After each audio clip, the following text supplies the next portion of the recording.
কলিজা ফাটিয়া যাইব শুনলে তার বয়ান আল্লাহ।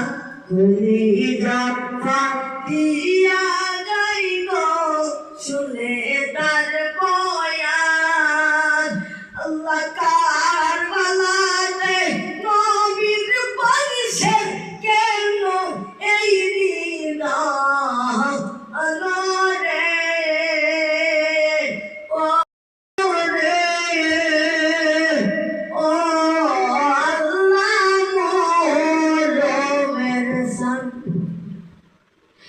ও আল্লাহ মোহরমের সান কলিজা ফাটিয়া যাইব